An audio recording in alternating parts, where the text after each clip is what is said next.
তো আজকে ভিডিওটা করতে এসেছি মূলত কয়েকটা কারণ নিয়ে।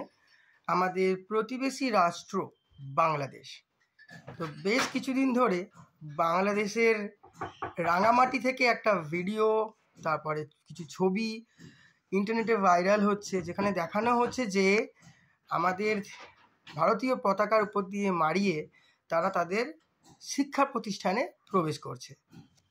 তো আমি এই ভিডিওটা করার একটাই উদ্দেশ্য যে যারা তোমরা এই কলেজে পড়ো, তোমরা কি শিক্ষায় শিক্ষিত হয়েছো যে একটা প্রতিবেশী রাষ্ট্র, আমরা ভারতীয় বা আমরা ভারত, সেই রাষ্ট্রের যে সম্মানীয় পতাকা, সেই পতাকাটা মারিয়ে তোমরা তোমাদের কলেজে ঢুকছো, কলেজ থেকে বেরোচ্ছো এবং বারবার আমাদের পতাকাটাকে মারাচ্ছ।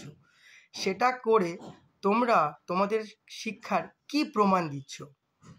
আমি জানি না তোমরা এটা করে কি প্রতিবাদ করছো, তবে কোনো কিছুর প্রতিবাদ এরমভাবে হয় না প্রথমত।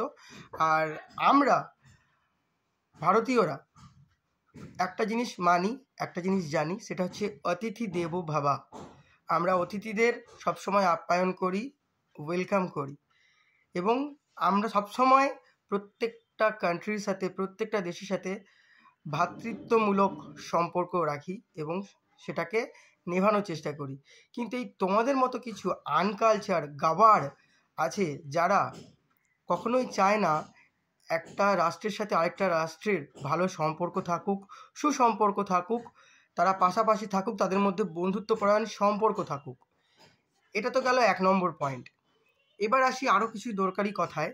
সেটা হচ্ছে তোমরা যারা এইগুলো করছো, তোমরা এটা করে খুব একটা ভালো কাজ করছো না, এ তো বটেই, তার সঙ্গে নিজেদের ক্ষতি করছো। একটা কথা বলে রাখি, আজ আমাদের ইন্ডিয়া তোমাদের কাছ থেকে যা রপ্তানি করে বা তোমাদের কাছ থেকে যা আমদানি করে, সেটা যদি বন্ধ করে দেয়, আমার মনে হয় আমাদের, মানে আমরা যারা ইন্ডিয়ান বা আমাদের ভারতীয়দের বা আমাদের ভারতবাসীদের বা আমার ইন্ডিয়ার কোনো ক্ষতি হবে না। আমরা যদি তোমাদের দেশ থেকে কোনো কিছু রপ্তানি না করি, না কেনাকাটা মানে কিনি আর কি, তাহলে আমাদের কিচ্ছুটা এসে যাবে না। উল্টে আমরা যদি তোমাদেরকে কিছু জিনিস না পাঠাই, তোমাদের অনেক কিছু এসে যাবে। ঠিক আছে? তোমরা আমাদের থেকে যা কেনো তার থেকে মনে হয় অনেক বেশি গুণ জিনিস আমরা তোমাদের থেকে কিনি এবং তোমাদের অর্থনীতিকে স্ট্রং করতে সহযোগিতা করি। আর এত যে তোমরা ভিডিও পোস্ট করছো বা ছবি পোস্ট করছো আমাদের জাতীয় পতাকাকে মারিয়ে, এটাই কি হচ্ছে জানো? এটাই হচ্ছে তোমরা যে কি শিক্ষা শিখছো বা একটা কলেজে কি শিক্ষা দেওয়া হয়, বা সেই কলেজের প্রিন্সিপাল, সেই কলেজের টিচাররা কি মানসিকতার, সেইটার পরিচয় তোমরা সমস্ত দুনিয়ার সামনে তুলে ধরছো।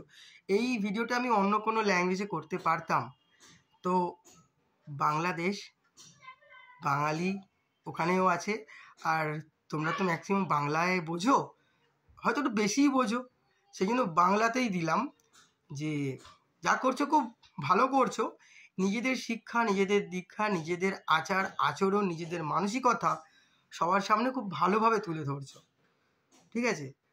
তো করো, বেশ করে করো, কিন্তু একটা কথা মাথায় রেখো, যখন ভারত সরকার কানটা ধরবে তখন না হাহাকারে মরবে।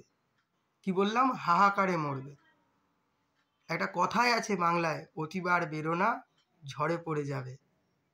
ঠিক আছে? তো আবারও বলবো, আমি আমার ভিডিওর মধ্যে আমার মনে হয় না আমি এমন কোনো অপমানজনক কথা বলেছি বা কোনো গালাগালি ব্যবহার করেছি। কেন করিনি বলুন তো, কেন বলিনি বলুন তো?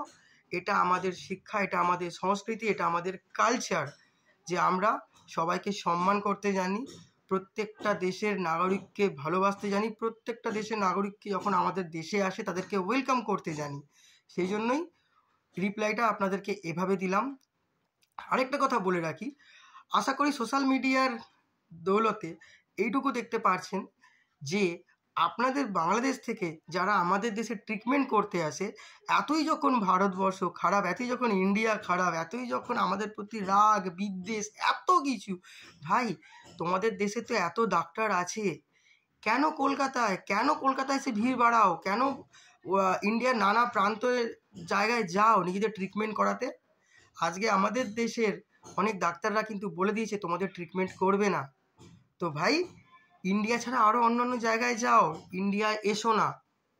তোমরা তোমাদের যেরকম ব্যবহার দেখাবে সেরকম রিপ্লাই পাবে।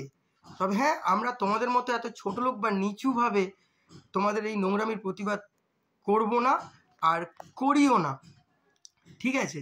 তো এই জন্য বললাম, এখনও সময় আছে, নিজেদেরকে সংশোধন করো। আর যেই কলেজ থেকে এটা হয়েছে তাদেরকে বললাম অন ভিডিও অ্যান্ড রিকোয়েস্ট, নিজেরা সোশ্যাল মিডিয়ায় এসে ক্ষমা চাও, ঠিক আছে? কেন তোমরা এটা অন্যায় করেছো।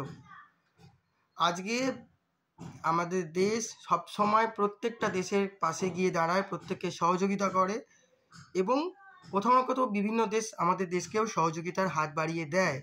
তো ভেবো না যে আমরা কিছু বলছি না বলে আমরা এটার প্রতিবাদ করব না। অলরেডি প্রতিবাদ করা শুরু হয়ে গেছে, সেটা তোমরাও সোশ্যাল মিডিয়ার মাধ্যমে দেখতে নিশ্চয়ই পাচ্ছ, ঠিক আছে? আর আরেকটা কথা বলবো অন ভিডিও, আমি আরও কয়েকটা ভিডিও এরকম ছবি দেখেছি যেখানে বাংলাদেশের পতাকাকে মানে বাথরুমে রেখে ছবি পোস্ট করা হয়েছে, মারানো হয়েছে। তো প্লিজ আমি রিকোয়েস্ট করব আমার ভিডিওর মাধ্যমে সমস্ত ভারতবাসীদের, যে সমস্ত বন্ধুরা অন্য কোনো কান্ট্রির, মানে বাংলাদেশের কথাই যদি বলি, পতাকাকে অসম্মান করছো, এটা করো না। কেন, যদি এটা আমরা করি যেটা ওরা করেছে, তাহলে ওদের মধ্যে আর আমাদের মধ্যে কোনো পার্থক্য থাকবে না। ওরা করছে, করুক, আমাদের প্রতিবাদের জায়গা, আমাদের প্রতিবাদের রাস্তা অনেক আছে। কিন্তু এটা আমি আমার ভিডিওর মধ্যে দিয়ে request to my all Indian people, please তোমরা কোনো, শুধু বাংলাদেশ বলে না, কোনো দেশের পতাকাকে অসম্মান করো না, পায়ে মারিও না, এবং তার সম্মানে আঘাত করো না, প্লিজ। এটা রিকোয়েস্ট আমার, একজন বাঙালি হয়ে এটা আমার রিকোয়েস্ট। বাংলাদেশিরা যা করছে সেটা তাদের শিক্ষার পরিচয়, সেটা তাদের কি বলবো অশিক্ষার পরিচয়, সেটা তাদের মানসিকতার পরিচয়। আমার মনে হয় না আমরা যারা ভারতীয় আমাদের এরকম কোনো কালচার বা এরকম কোনো শিক্ষা, এরকম কোনো মানসিকতা আছে। তো ওরা করছে, করুক, ওদের এই অন্যায়ের প্রতিবাদের রাস্তা অনেক আছে, সেটা আমরা করব, সেটা আমরা নেব। কিন্তু এটা রিকোয়েস্ট যে বাংলাদেশের পতাকাকে অসম্মান করো না। কেন, তারা যদি ছোট লোক হয়, আমরা তো ছোট লোক নয়। কেননা আমরা একটা জিনিসে বিশ্বাসী, অতিথি দেবো ভাবা। Thank you so much.